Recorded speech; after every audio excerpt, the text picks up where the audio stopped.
exploitées par les hommes politiques et les milieux d'affaires à leur avantage. Les Grandes Gueules, tous les jours 9h-11h sur Radio Espace Guinée et en simultané sur l'ensemble du groupe Adafo Média en région. Et c'est réparti encore ensemble pour 20 minutes dans cette émission. Vous le voyez à l'écran, notre invité, Monsieur Mori Kaba, il est consultant sur les questions de paix et de conflit. On va l'interroger dans un instant. On s'intéresse également à cette nouvelle journée de mobilisation contre une nouvelle constitution, à l'appel du FNDC donc.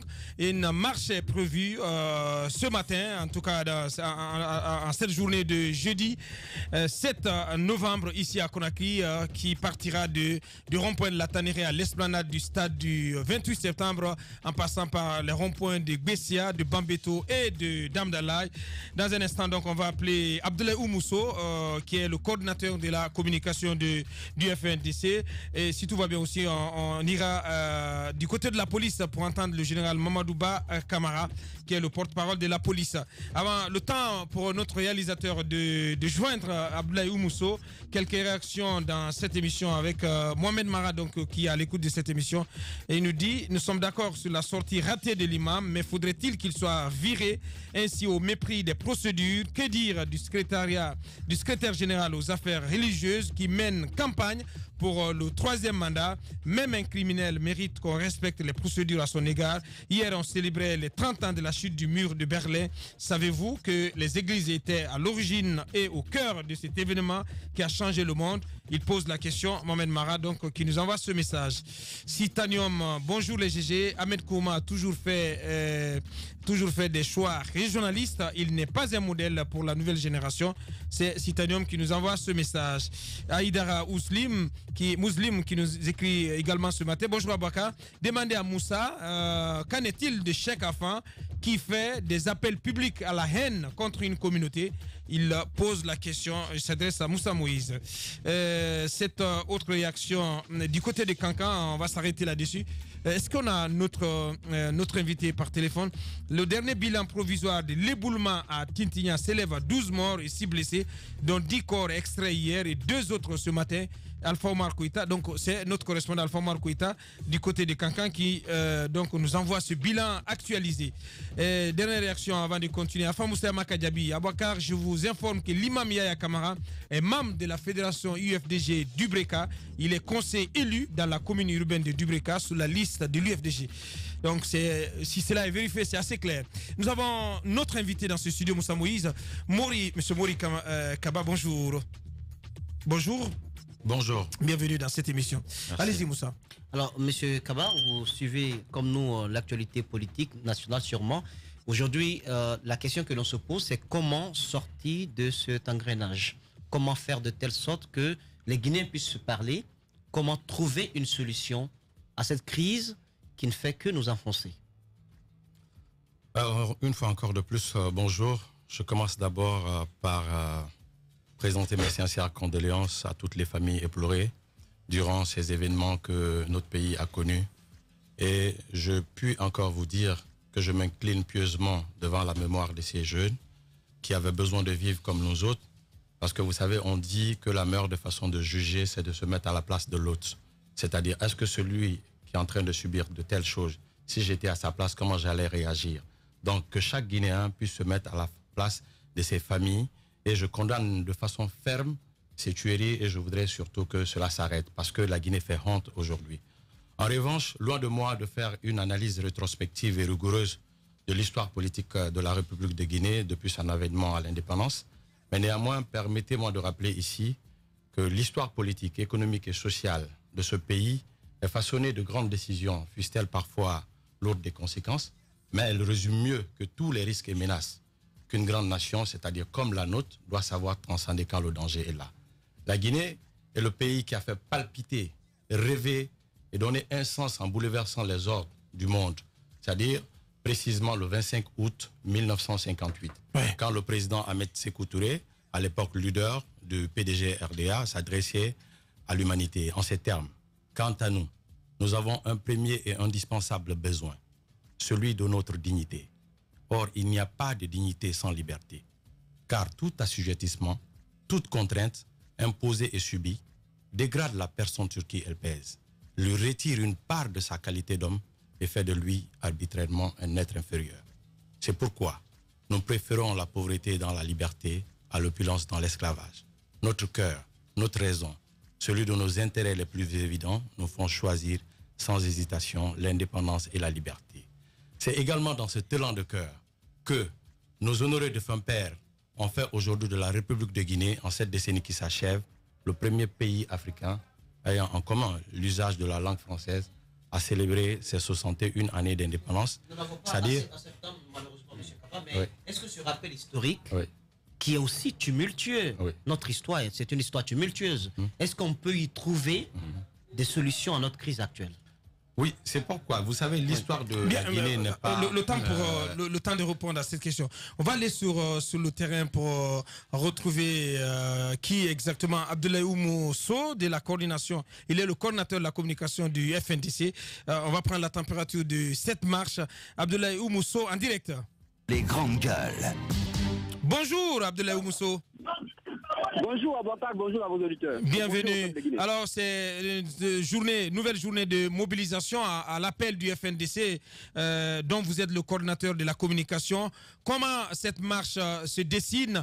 Est-ce que vous tablez sur une mobilisation plus grandiose que celle que vous avez réussie le 24 octobre? Justement, Abouakar Diallo, comme vous l'avez constaté depuis la matinée, les gens commencent à rallier le rond-point de la tannerie, tout le bretelle de la route Le Prince et de l'aéroport jusqu'à Bonfi et autres. Je viens de passer par là pour voir la mobilisation. Je vois que les gens sont plus auprès de la route et qui sont en train de se tannerie et d'autres attendent certainement le cortège funèbre. Le cortège de l'acte 3 du FNDC, je vous l'ai dit. Et comme vous l'avez constaté depuis la semaine dernière, on voulait faire cette marche, mais on avait ces jeunes qui ont été assassinés lâchement qu'on devait enterrer. Donc, on a choisi cela d'abord que cette marche d'aujourd'hui. Donc, aujourd'hui, c'est l'acte 3 du FNDC qui sera le double de ce qui était le 24 dernier. Bien. Quel est le constat sur le terrain, sur le plan sécuritaire notamment? Quel est le dispositif? Oui, justement, hier, on a une équipe qui a eu une réunion avec le gouvernorat de la ville de Conakry pour la sécurité. Vous avez compris que nous avons souhaité qu'il y ait une sécurité sombre, notamment les forces de défense et de sécurité un peu en retrait, parce qu'au niveau du FNDC, on a déjà 1000 jeunes. Parce que la première marche, il y avait 500 jeunes, et cette fois-ci, on a choisi de faire 1000 jeunes pour sécuriser la marche, parce que nous savons que c'est une marche citoyenne, c'est une marche pour la République. Elle doit être calme et dans la plus grande sérénité. Peut-être que vous avez vu aussi sur les réseaux sociaux, nous avons partagé le guide du manifestant où nous avons demandé aux citoyens guinéens de respecter l'itinéraire de la manifestation, de marcher aussi pacifiquement et en tranquillité et d'éviter de s'isoler en cas de mouvement parce que nous savons que les forces de l'ordre sont un peu en retrait et nous ne voulons pas d'enfants mineurs et déposés dans la rue et nous voulons que les gens se comportent en citoyen. Parce que l'idée du FNDC aujourd'hui, c'est d'avoir une citoyenneté responsable en République de Guinée. Et nous l'avons prouvé le 24 et nous allons le prouver aujourd'hui également. Abdoulaye Oumou Sow, coordinateur de la communication du FNDC. Dernière question, Moussa. Les principaux leaders ne sont donc pas encore sur le terrain. Le top départ n'a pas encore été donné? Oui, comme je vous le disais tantôt, le top départ n'a pas encore été donné. Et vous le constatez que tout l'itinéraire qui doit être suivi déjà, il y a du monde auprès de la route. Les gens sont en train de se diriger vers la tannerie pour certains, d'autres attendent le cortège certainement. Mais les leaders vont venir tout à l'heure au niveau de la tannerie et le top départ sera donné. Nous souhaitons mobiliser réellement aujourd'hui parce que nous pensons qu'en mobilisant, quand le président de la République va voir cette foule guinéenne, il va comprendre que ce projet est un projet FINEX qui ne peut pas marcher. Je pense que la foule qu'il verra aujourd'hui, pacifique et respectueux, nous voulons un citoyen avec un slogan. Le président comprendra le message et il va retirer ce projet. Et, bon, il va retirer cette intention, je veux dire. Bien. On a compris l'essentiel. Donc, on va suivre cette journée de manifestation à l'appel du FNDC. Il nous reste plus qu'à vous dire grand merci à Abdoulaye Oumou Sow. Si je m'abuse, donc édition spéciale, Antoine, c'est à confirmer à midi, c'est pas prévu. Donc, on reviendra forcément sur cette marche dans nos éditions d'information à la radio et à la télévision. On continue cette émission avec vous, Tamba. Moi, je veux vous entendre sur la nature même de la situation que nous vivons. On parle de crise, mais est-ce qu'on peut parler de conflit à proprement parler? la situation que nous sommes en train de vivre actuellement avec le FNDC, la mouvance, avec cette intention d'avoir une nouvelle constitution, ou est-ce que c'est plus quelque chose qui s'est construit mentalement et qui influe aujourd'hui sur les actions de chacun?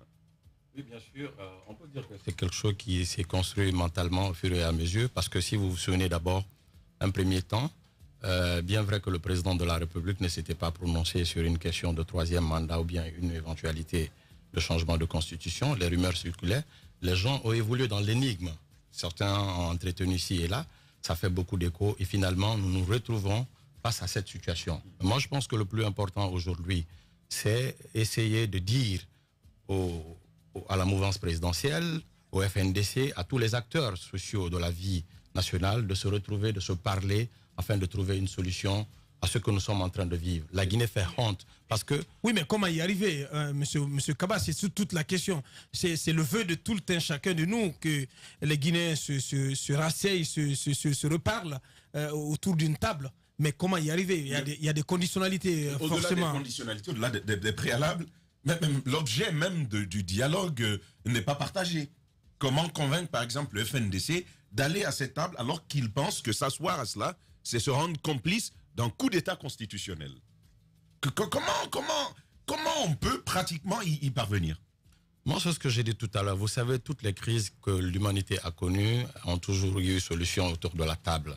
C'est vrai que présentement, le manque de confiance caractérise aujourd'hui la vie politique en République de Guinée. Ça, il ne faut pas se voiler la face, c'est une réalité. Mais tout cela augure quoi?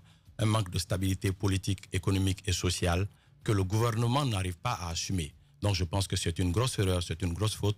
Mais au-delà de tout, j'en appelle, c'est-à-dire aux acteurs politiques, mouvance, opposition guinéenne, FNDC, c'est-à-dire au sens de la responsabilité dont a toujours fait montre le peuple de Guinée. C'est vrai que nous sommes souvent prompts à se quereller, mais nous devons être aussi capables de s'entendre quand le danger est là. Mais comment? À quelles conditions, suivant quelles modalités, est-ce qu'on irait à ce dialogue? C'est aujourd'hui ça la question, parce que on veut... Moi, je pense que ma voix n'est pas la plus audible. Moi, je pense qu'aujourd'hui, celui qui doit taire toutes ces velléités, aujourd'hui, c'est le président de la République. En faisant quoi? En faisant, par exemple, quoi? Il y a une question autour de cette question de troisième mandat. C'est vrai que c'est d'abord une suspicion. C'est d'abord un doute, comme on appelle, un doute qu'on n'arrive pas à comprendre jusque-là. C'est bien vrai qu'il ne s'est pas prononcé là-dessus. Mais ce qui est clair, aujourd'hui, il y a des morts d'hommes. On enregistre aujourd'hui 11 ou bien 12, je ne sais pas, nous sommes à combien, 14 environ. Donc je pense que le plus important, c'est ce qu'il devrait voir. Parce que tout ce que l'être humain fait dans la vie doit être caractérisé par l'éthique et la morale.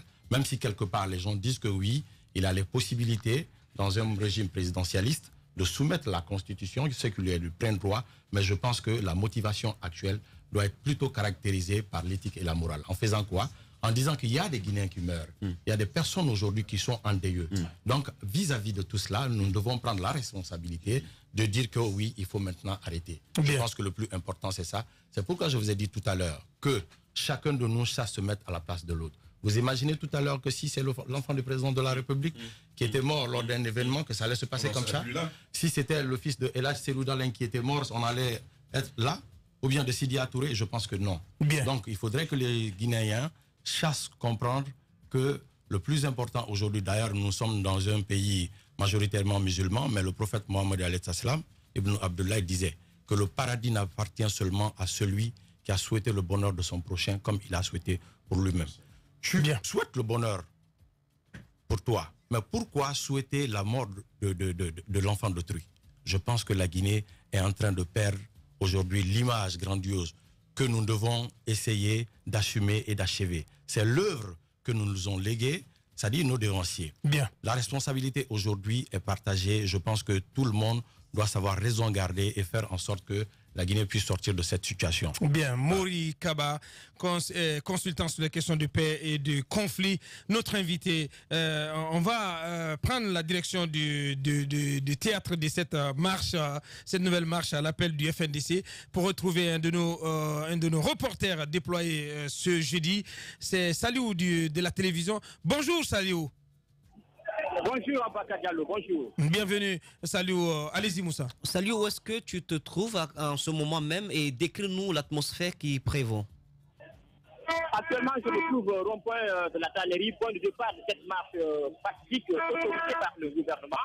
Pour l'instant, alors, inutile de dire qu'il y a assez de monde ici, il y a assez de manifestants qui sont là et qui continuent encore d'arriver avec des pancartes. Non, une nouvelle constitution, non à un troisième mandat. Nous ne voulons pas l'argent, nous voulons la paix. L'ambiance, pour l'instant, est bon enfant. Et je signale qu'il y a Baouri qui vient d'arriver il y a quelques minutes, quelques soufflets, bien sûr, mais les citoyens, les manifestants qui sont là sont un peu, disons, contents de son arrivée. Ici, on a pu avoir quelques manifestants qui nous disaient que depuis très longtemps, il était dans l'ombre, il ne faisait que épauler certains membres du gouvernement, mais le fait de le voir ici, ça veut dire que lui aussi, il est contre une nouvelle constitution qui donnerait une opportunité au président de la République de se présenter pour un mandat. Bien. Salut, donc en direct au cœur de cette marche. Salut, vous avez signalé la présence de Baouri, c'est qui est quand même un fait inédit. Baouri, qui est membre du CAR, le cercle des acteurs de la République, qui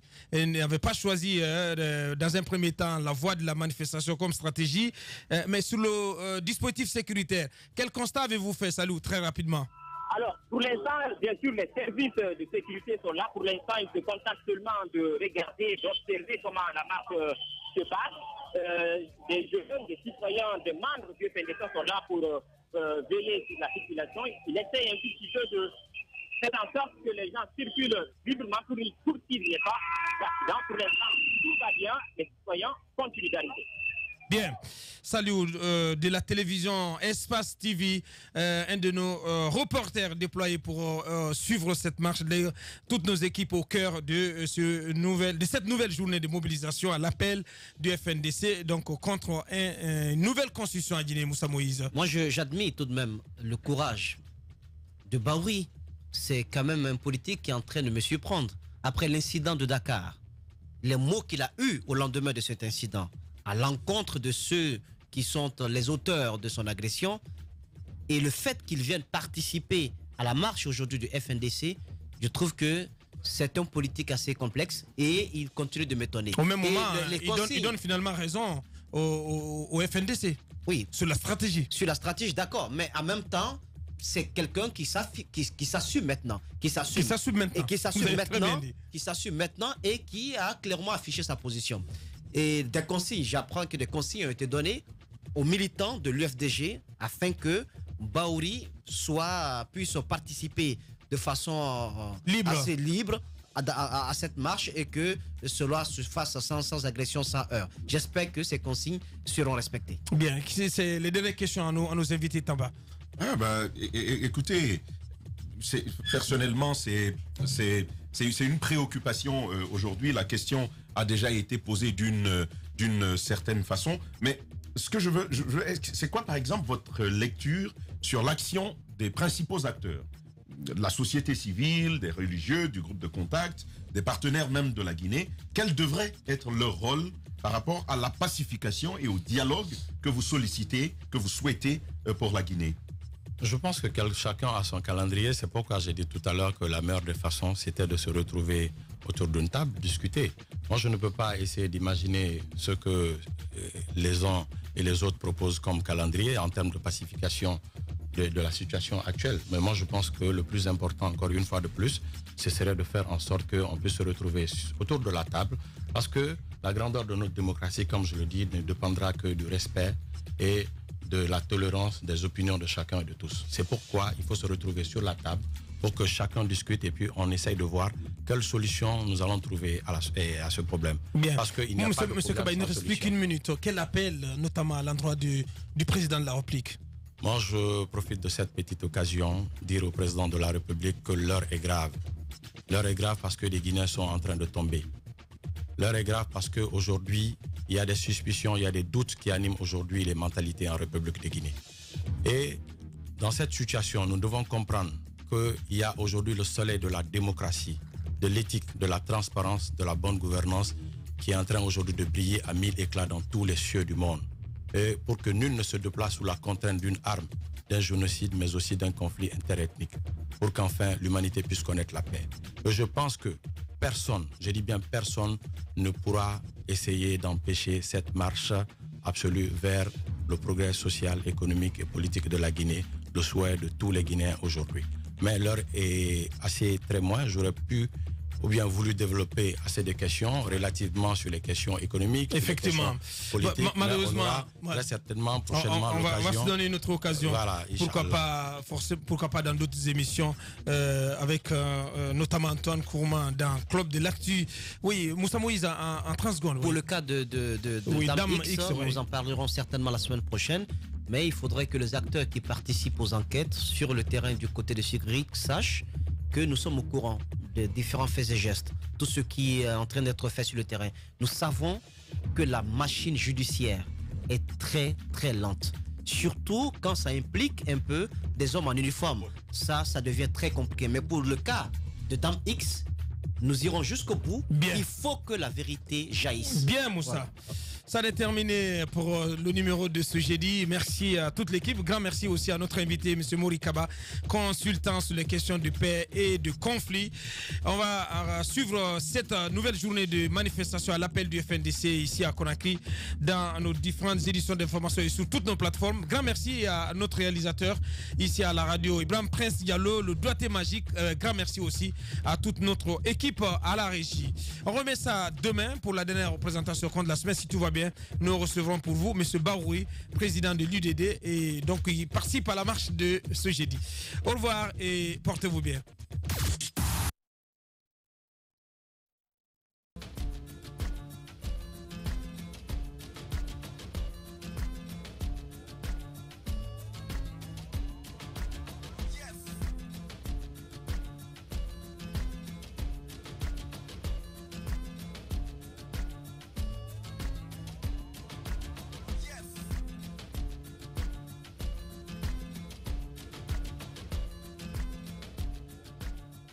Even